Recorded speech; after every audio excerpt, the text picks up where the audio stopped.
immuables. Ce sont des lois qui ne peuvent pas être changées. C'est des lois qui sont immuables, qui sont immanentes. Donc c'est des lois qu'on vit de l'intérieur de soi-même. D'ailleurs, c'est ça Dieu. Dieu, j'avais dit hier une communication sur le forum où j'avais dit aux Africains qui participent à ce forum, qui est Dieu? Dieu n'est pas au ciel. Le Dieu qu'on vous dit qu'il est au ciel, il n'existe pas. C'est pour ça qu'il y a un internaute qui m'a écrit, me dit, mais donc vous voulez dire que Dieu n'existe pas? Justement, c'est parce qu'il n'a rien compris. Je dis que le Dieu qu'on nous a dit qu'il est au ciel, notre Père qui est aux cieux, que ton nom soit sanctifié, que ton règne vienne, et je l'assume, il n'existe pas. Parce qu'en l'an 1, on l'avait créé, il était question qu'on crée un Dieu, parce qu'on voulait faire les conquêtes terriennes d'outre-mer. On a donc créé un Dieu, parce que quand on veut dompter un peuple, on lui donne un Dieu. Il fallait donc qu'on crée un Dieu qu'on appelle Jéhovah, pour qu'on le donne maintenant au peuple négro-africain, pour pouvoir le dompter. C'est comme ça que ça s'est passé. Celui-là n'est pas bon, il n'existe pas. Donc n'y croyez pas. C'est pour ça que j'ai dit aux négro-africains, sortez des églises. Parce qu'on vous parle du même Dieu. Et l'église qui vous parle du même Dieu vient de chez ceux qui ont créé ce Dieu-là. Il y a des lois de la nature. Quand vous les connaissez, vous connaissez Dieu.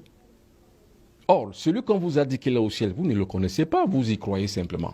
Or, sortez donc de la croyance, entrez dans la connaissance. C'est la connaissance qui vous libérera. Et quand vous êtes dans la connaissance, je vous y aide. Je vous parle aujourd'hui en conclusion des 7 lois de la nature. J'en parle tout le temps. Pour que vous compreniez que pour le négro-africain, c'est ça Dieu. C'est dans la nature. La première loi, c'est la loi du mental. Ça veut dire que tout ce que vous voyez, tout ce que vous voulez faire, visualisez-le, vous le voyez, vous voyez que c'est déjà fait, vous le faites, mentalement vous l'avez fait. La deuxième, c'est la correspondance, c'est l'amour. Il faut aimer son prochain. Les Africains ne s'aiment pas. Pas du tout. Mais la preuve est là, allez à l'hôpital, vous n'avez pas l'argent, vous allez mourir, Madame Ketcha. C'est les Africains qui vous regarderont mourir.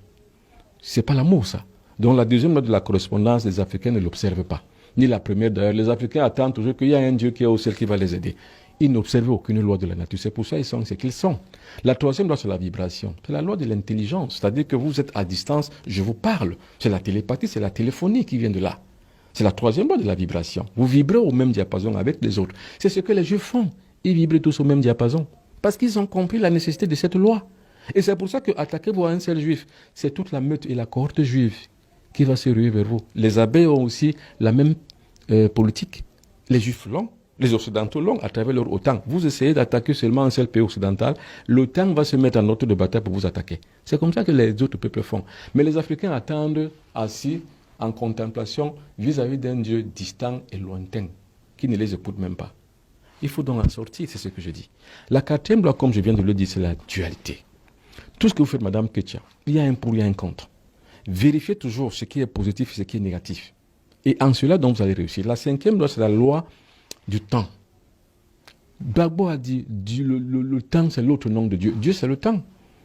Chaque chose est faite selon son temps, à son moment, à son niveau et chaque chose. C'est pour ça que je dis pour les négro-africains, nous ne sommes plus à l'heure de la victimisation, c'est passé. Ne me dites plus, ne vous réveillez pas le matin, venez me dire que la France a fait ceci, la France a fait cela. Je vous répondrai que la France est dans son rôle. Et comme je l'accepte, nous l'acceptons ainsi, nous sommes dans le rôle de proie. Mais c'est comme ça. Or, la proie qui se nerve et qui émotivement dénonce et se victimise, messieurs, est une véritable proie éternelle. Et c'est ça les Africains. Et c'est pour ça que je dénonce ça. Je dis que non, il ne faut pas dire aux Africains chaque fois qu'ils sont des victimes. Non, nous ne sommes pas des victimes. Nous sommes des cons. Maintenant, quand vous dites à l'Africain que si cela vous arrive, c'est parce que vous êtes un imbécile, un idiot, un con, un vaurien et un sous-être humain, c'est pour lui permettre de changer. Et quand je dis changer, ça ne veut pas dire qu'on dit que j'ai changé, non. Ce sont des états de conscience supérieurs. Il faut y accéder. C'est ce que les autres peuples ont fait, c'est ce que les Juifs ont fait, c'est ce que les Chinois, les Asiatiques ont fait. Nous, on doit le faire.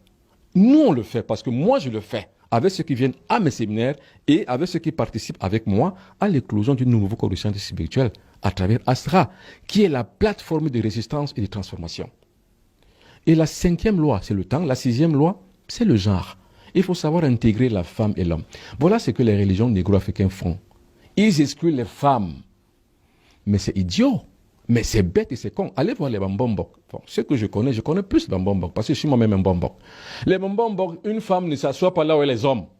Chez les Bambombok. La femme doit être là-bas loin. Mais monsieur, vous êtes idiot et con. C'est parce que vous n'avez pas compris le loi de la nature que vous le faites. Mais madame, il faut instruire la femme. Il faut mettre la femme au devant de la scène. Parce que c'est la femme qui est plus puissante, plus énergétique que l'homme. C'est ça la loi, la sixième loi de la nature, la loi de genre. Vous avez compris ça, et la septième loi plutôt, la loi de genre. Vous avez compris ça, Madame Ketcha? Il ne faut jamais exclure une femme, mais les cons, les Africains, que ce soit au Bénin, que ce soit au Tchad, que ce soit n'importe où, c'est pas au Cameroun, n'importe où, les femmes sont exclues. Mais nous sommes dans quelle société où on exclut une partie et une vraie partie même de la population? Nous sommes même qui en fait? On n'est rien. Parce qu'on ne connaît pas les lois de la nature. La loi des genres, Madame Ketia. Vous me regardez, vous êtes une femme. Je ne sais pas si vous le savez. C'est la femme qui porte la tradition. Dans le Mbok Bassa, nous avons 5 grandes religions. La dernière religion, c'est la plus grande. C'est la religion des femmes. La première religion, c'est la religion Ndjangumba. La deuxième, c'est le Loum. La troisième, c'est le Ngé. La quatrième, c'est le Mbok. Et la cinquième, c'est le corps. C'est la tradition chez les femmes. Et pourquoi c'est la tradition chez les femmes qui est la dernière? Madame, la femme, c'est l'éther. Nous avons 4 éléments de la nature. Et le plus grand élément, c'est le 5e qu'on ne voit pas. C'est l'éther. Nous avons l'eau, le feu, l'air, la terre. Le 5e élément, c'est l'éther. C'est pareil. Le 5e élément, la 5e grande religion chez les Bassa du Cameroun, c'est le corps, c'est chez les femmes. Je ne sais pas si on se comprend bien. Et il faut savoir que le corps, dans toutes les traditions humaines du monde, le corps, la femme, c'est la déesse. C'est elle qui est porteuse de la vie. C'est elle le conceptacle de la vie. Et c'est pour ça qu'il faut la respecter, madame. Mais les Africains, les négro-africains excluent les femmes, les excisent. Mais voyez-moi des pratiques qu'on fait sur une femme. Vous allez me dire qu'avec ça, vous allez vous développer? Vous ne pouvez pas. Si vous excluez les femmes, vous n'allez jamais vous développer. C'est la femme qui est la résistance. Allez en France, c'est Jeanne d'Arc, qui est la figure de proue de la résistance française. C'est Jeanne d'Arc. C'est Jeanne d'Arc. Le plus grand, ce n'est pas De Gaulle. C'est Jeanne d'Arc. Et qui était Jeanne d'Arc? Une femme, madame, avec 2 seins et un sexe féminin. Donc les Africains doivent donc comprendre donc ce jeu de la nature afin de comprendre où ils sont. Aujourd'hui, on ne maîtrise rien. Parce que la religion est venue tout basculer, tout bousculer, tout changer. Et il y a des énergumènes qui vont venir dire que ouais, c'est normal qu'on sache que oui, la France, oui, non. La France n'a rien fait. La France est dans son rôle de prédateur et vous, vous êtes dans votre rôle de proie. Mais si vous voulez changer, commencez à combattre dès maintenant. Et le meilleur outil, c'est la transformation de la conscience.